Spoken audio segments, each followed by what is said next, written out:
Good morning student. आज हम मुंशी प्रेमचंद जी द्वारा रचित नमक का दारोगा इस कहानी के बारे में चर्चा करेंगे। मुंशी प्रेमचंद जी की ये कहानी उस युग की है जब भारत में नमक बनाने और बेचने पर कई तरह के कर लगा दिए गए थे।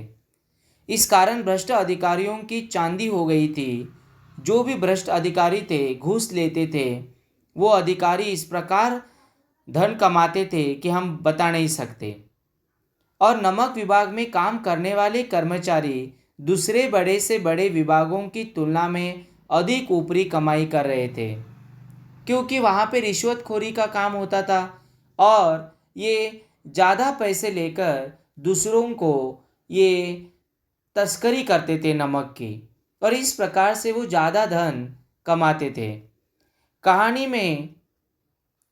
कहानी प्रस्तुत इस कहानी के जो नायक है मुंशी वंशीधर, जो एक निर्धन और कर्ज में डूबे परिवार के इकलौते कमाने वाले हैं। किस्मत से उन्हें नमक विभाग में दारोगा की नौकरी मिल जाती है।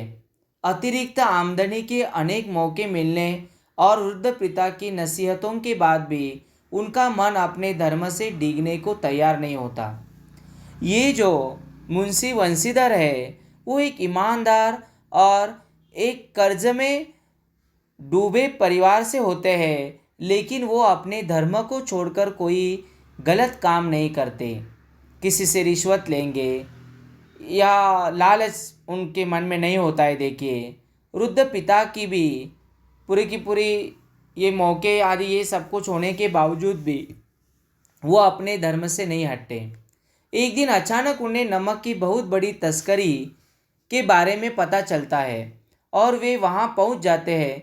इस तस्करी में वहाँ के सबसे बड़े जमींदार आलोपी दीन, ये नाम याद रखना है आपको, आलोपी दीन, ये जो सबसे बड़े जमींदार थे। और ये जो दारोगा है, दारोगा जैसे कि इंस्पेक्टर आदि होते हैं ना, वैसे दारोगा है, मुखिया है ये, इनका नाम है मुंशी वंशीधर। आलोपी दीन का हाथ है। जब पंडित आलोपी दीन को वहाँ बुलाया जाता है तो वे बड़ी निश्चिंतता से आते हैं, क्योंकि उन्हें पता है कि पैसे से डर हर दारोगा को खरीदा जा सकता है। वे मुंशी जी को 1000 रुपये की रिश्वत देने की पेशकश करते हैं, लेकिन वह इसके लिए तैयार नहीं होते और उन्हें गिरफ्तार होने का हुक्म दे देते हैं।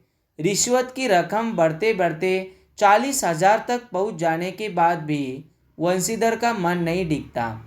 पूरे शहर में बदनामी होने के बाद भी वे पैसे के दम पर अदालत से बाइज्जत बरी हो जाते हैं और अपने रसूख से मुंशी जी को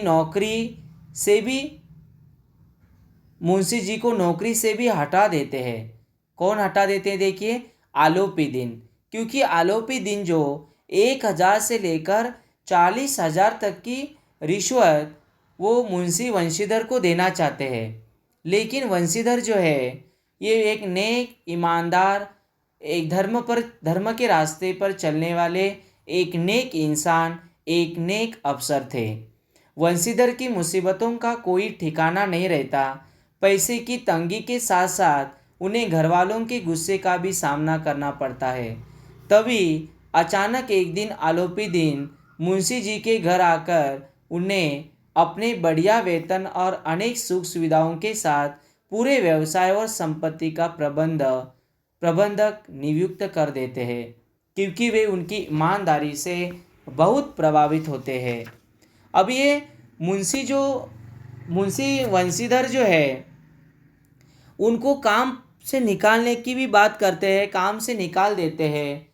कौन निकाल देते हैं? देखिए, उनकी ऊपरी तक पहुंच होती है और इनकी जो नमक की तस्करी जो है वो पकड़ कर वो सरकार के सामने दे देते हैं। देखिए, किन्हें देते हैं? मैंने अभी अभी आपको बताया जो नाम, आलोपी दीन।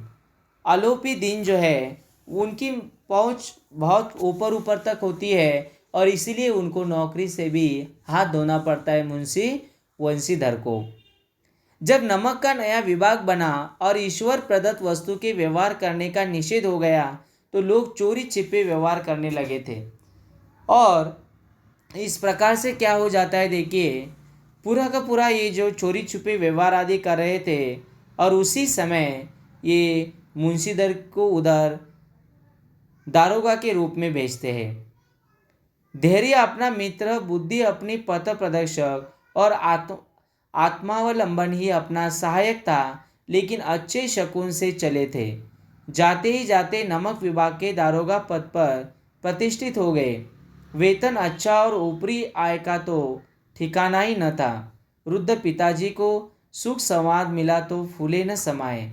महाजन कुछ नरम पड़े, कलवार की आशा लता लह लड़ाई पड़ोसियों के हृदय में शून्य उठने लगे देखिए। और इस प्रकार से वंशीधर एक आज्ञाधारी पुत्र थे देखिए, और वह अपने संसार में उनके लिए धैर्य अपना मित्र था, बुद्धि अपनी पथ प्रदर्शक थी, रास्ता दिखाने वाली वो बुद्धि जो अपनी थी वो उसको मानते थे, और आत्मावलंबन ही अपना सहायक था। जाड़े के दिन थे, जाड़े के मतलब ठंडी के दिन थे देखिए, जाड़े के दिन थे और रात का समय। नमक के सिपाही चौकीदार नशे में मस्त थे। मुंशी वंशीधर को यहाँ आए अभी 6 महीने से अधिक न हुए थे, लेकिन इस थोड़े समय में ही उन्होंने अपनी कार्य कुशलता और उत्तम आचार से अफसरों को मोहित कर लिया था। अफसर लोग उन पर बहुत विश्वास करने लगे। नमक के दफ्तर से 1 मील पूर्व की ओर जमुना बहती थी। जमुना नदी वहाँ से बहती थी, और इस प्रकार से ये नमक की तस्करी करने वाले जो लोग होते हैं वो चोरी छुपे रात में ही काम करते थे देखिए। उस पर नावों का एक पुल बना हुआ था। दारोगा जी किवाड़ बंद किए मीठी नींद में सो रहे थे। मीठी नींद आई थी और उसमें वो सो रहे थे देखिए। ऐसे अचानक आँख खुली तो नदी के प्रवाह की जगह गाड़ियों की गड़गड़ाहट तथा मल्लाहों का कोलाहल सुनाई दिया। उठ बैठे, इतनी रात गए, गाड़ियाँ क्यों नदी के पार जाती है? अवश्य कुछ न कुछ गोलमाल है। तर्क के भ्रम को पुष्ट किया, वर्दी पहनी, तमंचा जेब में रखा, और बात की बात में घोड़ा बढ़ाए हुए पुल पर आ पहुँचे।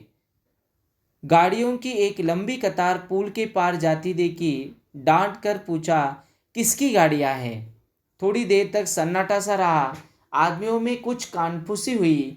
तब आगे वाले ने कहा, पंडित आलोपीदीन की। कौन पंडित आलोपीदीन? दातागंज के। और इस प्रकार से जब पकड़ने के बाद उनकी गाड़ियां, वो बोलते कि अरे हमें पहचाना नहीं, हम आलोपीदीन के काम करने वाले सिपाही हैं, पूरे के पूरे लोग हैं। दातागंज के जो आलोपीदीन जमींदार है उन्होंने हमें भेजा है। मुंशी वंशीधर चौके, पंडित आलोपीदीन इस इलाके के सबसे प्रतिष्ठित जमींदार थे। लाखों रुपए का लेन देन करते थे। इधर छोटे से बड़े कौन ऐसे थे जो उनके ऋणी न हो। व्यापार भी बड़ा लंबा चौड़ा था। बड़े चलते पुरजे आदमी थे। अंग्रेज अफसर उनके इलाके में शिकार खेलने और आते और उनके मेहमान होते। 12 मास सदा व्रत चलता था। मुंशी जी ने पूछा, गाड़ियाँ कहाँ जाएगी? उत्तर मिला, कानपुर में। लेकिन इस प्रश्न पर कि इनमें क्या है, सन्नाटा सा छा जाता है देखिए। चारों ओर कोई उप तक आवाज़ नहीं करता है। और इस प्रकार से दारोगा साहब का संदेह और भी बढ़ा। उनके मन में शंका आई। जो मुंशी वंशीधर थे दारोगा, उनके मन में शंका आती है कि जरूर कुछ तो गोलमाल चल रहा है। कुछ तो यहाँ पे ऐसी बात है कि ये मुझसे झूठ कह रहे हैं। कुछ देर तक उत्तर की बाट देकर वह जोर से बोले, क्या गूंगे हो गए हो? हम पूछते हैं इनमें क्या लदा है। जब इस बार भी कोई उत्तर न मिला तो उन्होंने घोड़े को एक गाड़ी से मिलाकर बोरे को टटोला। भ्रम दूर हो गया, यह नमक के ढेले थे। और इस प्रकार से उनका वो पूरा का पूरा भ्रम दूर होता है, क्योंकि ये लोग नमक का जो ये है उसे ये कर रहे थे देखिए। पंडित आलोपीदीन अपने सजीले रथ पर सवार कुछ सोते कुछ जागते चले आते थे। अचानक कई गाड़ी वालों ने घबराए हुए आकर जगाया और बोले, महाराज दारोगा ने गाड़ियां रोक दी है और घाट पर खड़े आपको बुलाते हैं। आलोपीदीन को इस बात का जब पता होता है, अरे दारोगा ने मेरी गाड़ियां पकड़ी है, मेरे आदमियों को रोका है, किस प्रकार से ये बात का आगे जाकर वो बड़ा सा बड़ा अवडंबर बना देते। देखिए, पंडित आलोपीदीन का लक्ष्मी जी पर अखंड विश्वास था। वह कहा करते थे कि संसार का तो कहना ही क्या, स्वर्ग में भी लक्ष्मी का ही राज है। उनका यह कहना यथार्थ ही था। न्याय और नीति सब लक्ष्मी के ही खिलौने हैं, इन्हें वह जैसे चाहती है उसी प्रकार से नचाती है। लेटे ही लेटे गर्व से बोले, चलो हम आते हैं। यह कहकर पंडित जी ने बड़ी निश्चिंतता से पान के बीड़े लगाकर खाए, फिर लिहाफ ओढ़े। वे दारोगा के पास आकर बोले, बाबूजी आशीर्वाद कहिए, हमसे ऐसा कौन सा अपराध हुआ कि गाड़ियां रोक दी गई? हम ब्राह्मणों पर तो आपकी कृपा दृष्टि रहनी चाहिए। और वंशीधर रुकाई से बोले, सरकारी हुक्म है ये। अरे ये मैं कृपा दृष्टि करने वाला कौन होता हूँ? मेरा काम है, सरकार के ने मेरे ऊपर विश्वास से जो खाकी वर्दी मुझे पहनने दी है उसका काम मुझे करना है। और वंशीधर रुकाई से बोले, सरकारी हुक्म? पंडित आलोपीदीन ने हंसकर कहा, अरे हम सरकारी हुक्म को नहीं जानते और न सरकार को। हमारी सरकार तो आप ही है। हमारा और आपका तो घर का मामला है। हम कभी आपसे बाहर हो सकते हैं।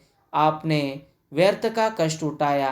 यह हो नहीं सकता कि इधर से जाए और इस घाट के देवता को भेंट न चढ़ावे। मैं तो आपकी सेवा में स्वयं ही आ रहा था। ये इस प्रकार की बातें आलोपीदीन वंशीधर के सामने करते देखिए।